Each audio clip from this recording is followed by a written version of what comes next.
여러분, 성경에는 심판이라고 하는 단어가 많이 등장하고 있어요. 그런데 많은 사람은 심판을 싫어합니다. 그런데 성경은 분명히 말씀하기를 심판을 통해서 양과 염소를 갈라놓고 오른편에 있는 사람과 왼편에 있는 사람으로 갈라놓는다는 거예요.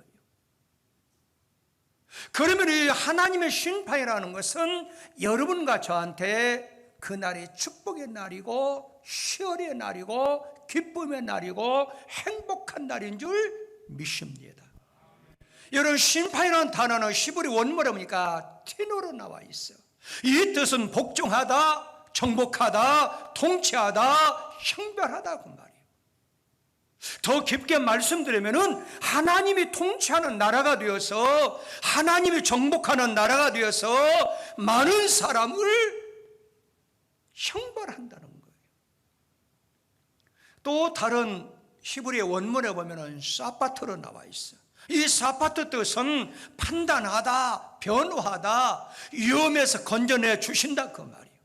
이 험한 세상, 눈물과 슬픔과 고통이 많은 고해 같은 세상에서 심판날에 하나님께서 여러분과 저를 보호해 주시고 구해 주시는 날인 줄 믿습니다. 헬라 원문에 보면 크리노로 나와 있어요. 이 크리노 뜻은 다스린다, 통치한다 그 말이에요. 심판의 때가 오면은 우리 구원자 되시는 우리 주님이 다스리는 나라가 되고 통치하는 나라가 올 줄 믿습니다. 여러분들 한문을 잘 아시죠? 그래서 한문으로 풀이하면은 이제 심자는 살필 심, 그리고 판자는 판단할 판자입니다. 사건을 헤아리고 살펴서 판결한다는 거예요. 다시 말씀드려서 우리가 의지하고 우리가 믿는 하나님께서 세상의 선과 악을 제재하는 날이 심판의 날이라는 사실이에요. 그럼 과연 이 지구는 심판하는 날이 반드시 다가오는데 심판자가 누구냐 그 말이에요. 성경적으로 우리가 보면은 신명기 32장 41절에 보니까 내가 내 번째는 칼을 대며 내 손에 정의를 붙들고 내 대적들에게 복수하며 나를 미워하는 자들에게 보응할 것이라 그 말이에요. 내가 누굴까요?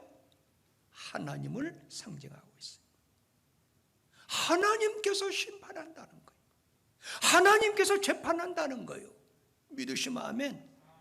여러분, 마태복음 18장 35절에도 보면은 너희가 각각 마음으로부터 형제를 용서하지 아니하면 나의 하늘의 아버지께서 너희에게 이와 같이 하시리라. 이 말씀, 나의 하늘의 아버지 하나님께서 심판한다는 거예요. 믿으시면 아멘. 그뿐만 아니라 마태복음 25장 31절에 33절에 보면은 예수님이 심판한다는 거예요. 인자가 자기 영광으로 모든 천사와 함께 올 때 자기 영광의 보좌에 앉으리니 그 다음에 모든 민족을 그 앞에 모으고 각각 구분하기를 목자가 양과 염소를 구분하여 그랬어요. 우리 예수님의 심판에서 양과 염소를 구분하듯이 양은 그 오른편에 왼편에는 염소를 둔다 그 말. 그러나 지금은 함께 신앙생활을 해요. 어떤 사람이 양이고 어떤 사람이 염소인지 구별이 안 돼요. 그러나 심판날에는 예수님께서 양과 염소로 반드시 갈라놓는다는 거예요.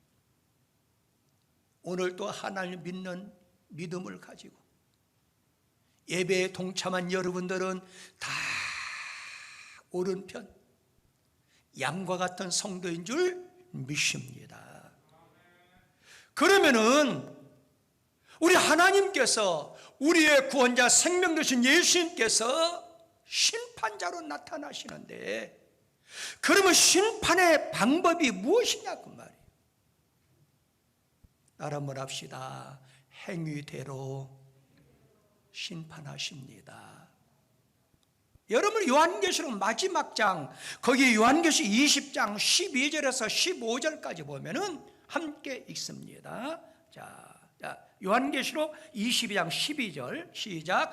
보라 내가 속히 오리니 내가 줄 상이 내게 있어 각 사람이 그가 행한 대로 갚으리라. 행한 대로 갚아준다고 말이에요. 행한 대로. 그런데 하늘나라에는 책이 있다는 거예요. 어떤 책? 심판의 기준의 책이 있다는 거예요. 그래서 다니엘서 보면은 구약의 종말 복음은 다니엘서라고 말씀했죠. 다니엘서 보면은 다니엘서 7장 10절에 보니까 그 불이 강처럼 흘러 그의 앞에서 나오며 그를 섬기는 자는 천천히요 그 앞에서 모셔 선 자는 만만이요 심판을 베푸는데 뭐가 놓여있더라? 책들이 있다는 거예요. 근데 책들을 보니까 한 권이 아니에요. 책들 단수가 아니라 복수로 기록되고 있어요. 그러면 과연 우리를 심판하는 기준, 그 책들이 몇 권이나 되느냐? 성경에는 2권으로 기록되고 있어요. 한 권의 책은 생명록이 있어요. 그 예수를 나의 주로, 나의 구원자로 믿는 자마다 이미 용서함을 얻었어요. 그 이름이 생명록에 기록되어 있어요. 그런데 생명록으로 끝나는 것이 아니라 그걸 우리는 부끄러운 구이라고 흔히 얘기하잖아요. 행정록이 있다는 거예요. 여러분들이 헌신하고 여러분들이 충성하고 여러분들이 봉사하고 여러분들의 구제활동 그 했던 것들이 다 기록이 된다는 거예요. 그게 행정록이라 하는 거예요. 그 말씀이 요한계시록 20장 거기에 성경 12절 15절에 보면은 바다가 그 가운데에서 죽은 자들 내주고 또 사망과 음부도 그 가운데 죽은 자들 내주며 각 사람 자기의 행위대로 심판을 받고 그러게 행정록이 있다는 거예요. 행위의 책이 있다는 거예요. 14절 시작. 사망과 음부도 불못에 던지는 이것들은 둘째 사망 곧 불못이라. 그런데 15절에 보면 시작. 누구든지 생명책에 기록되지 못한 자는 불못에 던져지리라 그랬어요. 그러나 하나님께서 심판한다. 심판의 기준은 하늘나라에 있는 책들로 심판한다는 거예요. 그런데 그 하늘나라는 2권의 책이 있는데 그 2권의 책 가운데 내가 예수를 믿음으로 인해서 생명록에 기록되어 있다고 말이에요. 그런데 예수를 믿고 끝나는 사람은 부끄러운 구원으로 끝나는 거예요. 그러나 그 하늘나라에는 행정록이 있다는 거예요. 그러므로 여러분과 저는 부끄러운 구원이 아니라 남은 삶 가운데 열심으로 하나님을 섬기고 이웃을 구제하고 복음을 전파하고 하나님이 가장 기뻐하는 그 행동을 취할 때 행정록에 착착착착 다 기록이 될 줄 믿습니다. 그럼 이 험한 세상 누구를 막론는지 인생이라는 것은 죽음의 종착역에 도착하는데 심판날을 대비해서 여러분과 제가 그 아름다운 심판을 받기 위해서 어드럽게 살아가야 되겠냐 그 말이에요. 바울 사도는 에베소 교회를 향해서 오늘 본문에서 강력하게 말씀하고 있어요. 따라만 합시다. 지혜롭게 살아가야 됩니다. 지혜롭게 살아가라는 거예요. 여러분 오늘 여기 성경 15절에 보니까 그런즉 너희가 어떻게 행할지를 자세히 주의하여 지혜 없는 자같이 하지 말고 오직 지혜 있는 자같이 하여 그랬어요. 이 말씀은 지혜라고 하는 것은 흘러가는 세월 중에 내 자신의 삶을 성실하고 진실하고 정직하고 현명하게 살아가라는 말씀이에요. 사도 바울은 로마교를 향해서 이런 편지를 띄웠지요. 로마서 12장 2절에 보니까 너희는 이 세대를 본받지 말고 오직 마음을 새롭게 함으로 변화를 받아 그랬어요. 이 세대를 본받지 말고 좀 변화된 삶, 예수 믿는 삶, 성화된 삶, 거룩한 삶, 경건된 삶을 좀 살아가라는 말씀이에요. 그러면 여러분과 제가 살아계시는 그 하나님 앞에 어떤 행동을 취하고 살아가야 될까요? 그 하나님 앞에는 우리의 삶이 날마다 경건성을 갖추고 거룩성을 갖추고 도덕성을 갖추고 우리 인생길을 살아가야 될 줄 믿습니다. 여러분, 거룩성이 있어야 돼요. 경건성이 있어야 돼요. 여러분, 거룩성과 경건성을 갖춘 사람은 주의를 함부로 보내지 않습니다. 왜요? 하나님이 주의를 거룩하게 보시고 하나님이 주의를 예배하는 사람을 찾으시고 소중하게 여기시고 기쁘게 여기시는 하나님인 줄 믿습니다. 그럼 하나님 앞에는 여러분과 제가 거룩성을 지녀야 돼요. 경건성을 지녀야 돼요. 그래서 우리 직원들은 매일 출근의 아침마다 하나님이 경건성을 기뻐하기 때문에 경건 예배를 쌓잖아요. 아마 여러분들 가정도 매일 아침에 일어나면은 경건 예배를 간단히 드리는, 경건 기도를 간단히 드리는 가정들이 아마 많이 있을 거예요. 왜? 하나님이 경건성, 거룩성을 기뻐하니까. 그런데 이걸로 끝나는 것이 아니라 하나님 앞에 우리가 행동할 태도는 경건성과 거룩성이지만은 그뿐만 아니라 사람 앞에 대할 태도가 있다고 말이에요. 다시 말씀드린 인간을 향한 태도는 무엇인가?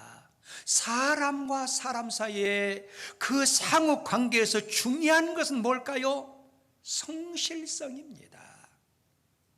그러므로 자녀와 부모의 관계에 있어서 성실함이 나타나야 되고, 부부간에도 성실함이 있어야 되고, 이웃간에도 성실함이 있어야 되고, 얕은 아멘은 삼천리로 도망갔는지 죽어도 아멘을 않는 거 보니까 또 한번 해야지. 친구와 관계도 성실성이 있어야 되고, 할렐루야. 성도와 성도 간에도 관계가 성실성이 있어야 될 줄 믿습니다. 하나님 앞에는 경건성이에요, 거룩성이에요. 사람 앞에는 성실성이 있어야 된다 그 말이에요. 하나님을 향한 경건성과 인간을 향한 성실성이 묶으면 한마디로 표현하면 그건 뭘까요? 사랑입니다.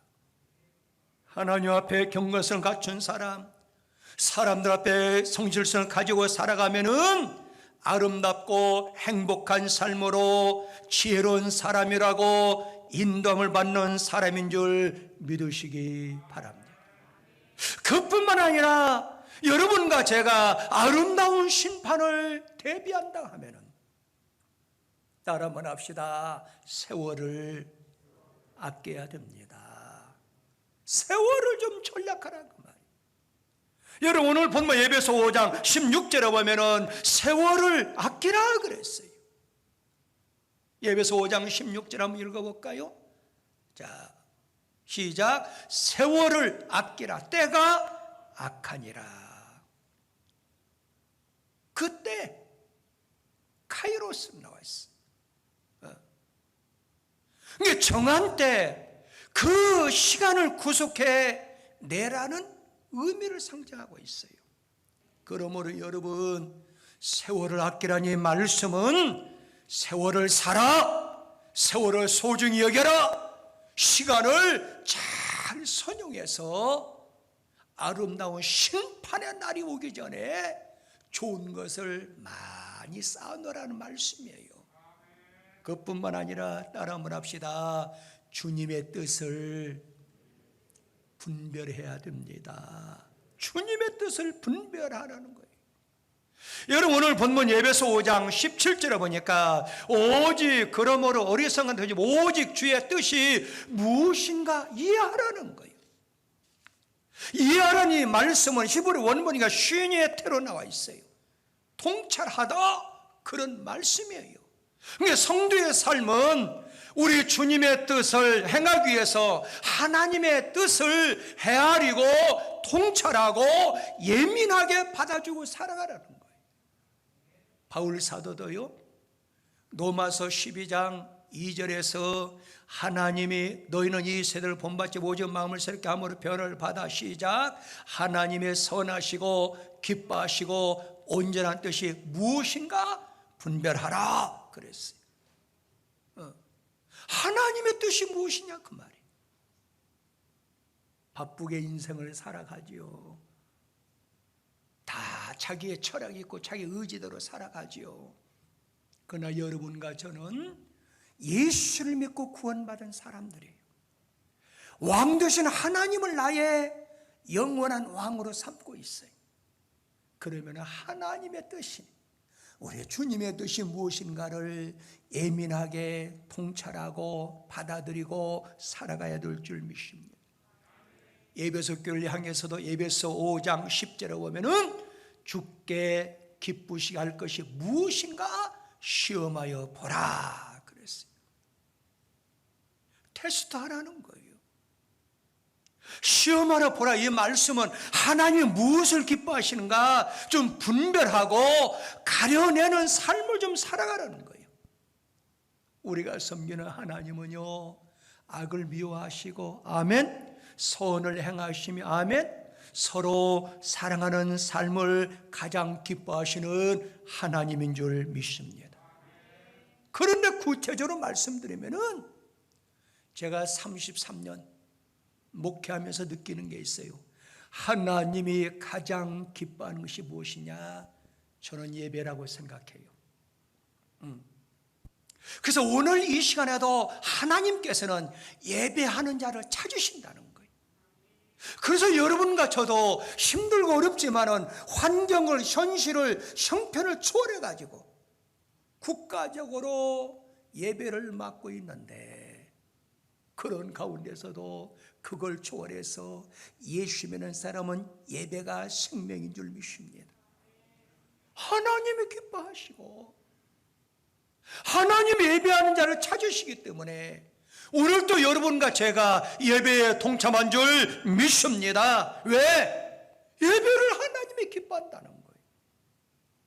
요한복음 4장 23절에 보면은 아버지께서 참되게 예배하는 자들 영과 진리 예배할 때가 오나니 곧 잇따라 아버지께서는 시작 자기에게 이렇게 예배하는 자들을 찾으시느니라 그랬어요.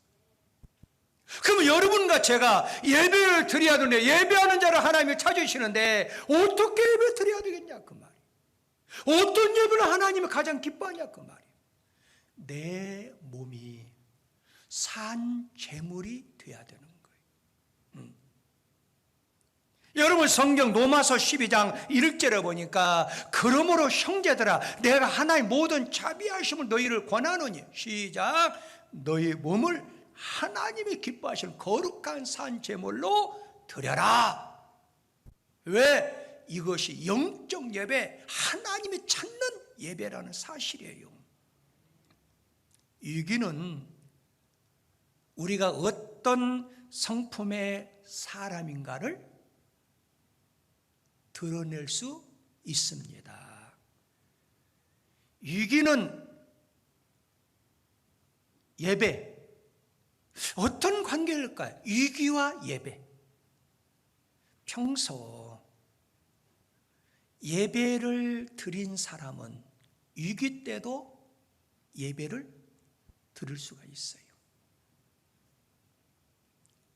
그런데 평상시에 예배를 드리지 못한, 성공적이지 못한 사람은 위기 때 예배를 드릴 수가 없습니다. 성경적으로 보면은 간사함이 없고 우리 예수님이 아주 기뻐하는 제자가 있어요. 그 제자가 누굴까요? 나다니엘이었어요.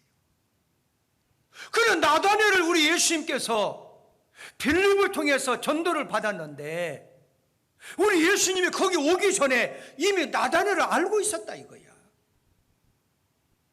나다니엘 깜짝 놀라잖아요. 아니 어떻게 저를 알고 있습니까? 나다니엘아, 네가 무화과 나무 아래서 보았다는 거예요. 전통적으로 유대인들은 무화과 나무 아래서 말씀을 보고 기도하고 찬송하는 예배의 처소가 무화과 나무 아래. 전통적이에요. 그래 하나님께서는 그 무화과 나무 아래에서 전통적으로 경건성을 갖춘, 거룩성을 갖춘 나다니엘을 거기서 보았다는 거예요. 왜? 예배하는 자를 찾으시는 주님이기 때문에. 그 말씀이 요한복음 1장 48절에 나와 있어요. 시작. 나다니엘이 이르되 어떻게 나를 아시나이까? 만난 적도 없는데. 그런데 시작. 예수께서 대답해 이르시되 빌립이 너를 부르기 전에 네가 무화과나무 아래 있을 때 보았다. 무화과나무 아래서 뭐하는 장소예요? 예배하는 장소라. 예배 드린 자는 반드시 주님이 보고 계신다는 거예요. 기억하신다는 거예요. 그 다음에 49절입니다. 시작. 나다니엘 대답해 납비여 당신은 하나님의 아들이요 당신은 이스라엘 나라의 임금이다. 그러니까 다른 사람이 보지 못하는데 우리 주님은 예배 드리는 거 다 보고 있다는 거예요. 그런데 여기서 중요한 것이 있어요. 유대인들의 전통은 무화과나무 아래서 말씀을 묵상하고 경건성을 갖추고 거룩성을 지니는데 더 이상 무화과나무 아래서 시간을 보낼 수 없는 날이 누구를 막론하고 올 수가 있다 그 말이에요. 이 말씀은 누구를 막론하고 예배를 들을 수 없는 무화과나무 가까이 갈 수 없는 위기의 순간이 찾아올 수 있다 그 말이에요. 그럴 때 우리의 신앙을 비추어 봤을 때 평소에 주님을 예배하는 사람들은 위기 가운데서도 더더욱 예배에 생명을 내걸고 예배를 드릴 수가 있습니다. 믿으시면 아멘. 그런데 중요한 것은 위기가 찾아왔을 때 평소 예배를 드리지 못한 사람들은 절대 생명을 내걸고 예배를 드릴 수가 없는 겁니다. 위기가 다가올 때 미리 준비된 사람만이 승리할 수가 있습니다. 마치 여러분들 군수품을 준비하고 전쟁을 하는 사람과 똑같습니다. 평상시에 군수품을 잘 준비하는 군인들은 전쟁에서 승리할 수 있어요. 평상시에 군인들이 군수품을 준비하지 못한 사람은 전쟁 때 100% 패할 수밖에 없습니다. 우리의 신앙도 마찬가지입니다. 우리는 종종 지금은 기도할 시간, 말씀을 볼 시간, 봉사할 시간, 헌신할 시간, 내가 예배할 시간 지금은 없지만은 반드시 때가 되면 내가 잘할 겁니다. 절대 잘할 수가 없습니다. 여러분들 어떤 사람 그래요? 새벽 예배 좀 나오세요. 지금은 내가 직장 생활하니까 새벽 예배 못 나가지만은 직장을 간두면 내가 새벽 예배 잘 나갑니다. 절대 이루어질 수 없는 사건입니다. 평상시에 기도 많이 하는 사람은 기도를 할 수 있는 거예요. 직장 생활하니까 새벽 예배 못 나와요? 아니에요. 이러한 핑계가 얼마나 나의 삶의 현장에서 무서운 결과를 가져오는지 여러분과 저는 생각하며 긴장하며 살아가야 될 줄 믿습니다. 한순간에 미래를 만들어지는 것이 아니라는 사실이에요. 지금까지 나의 삶이 현재의 나이고 현재의 내 삶이 미래의 나라는 사실을 꼭 기억하시길 바랍니다. 그러므로 진정한 하나님이 기뻐하는 성품은 하나님과 연결된 고리가 아름다워야 되는데 그 고리가 예배인 줄 믿으시기 바랍니다.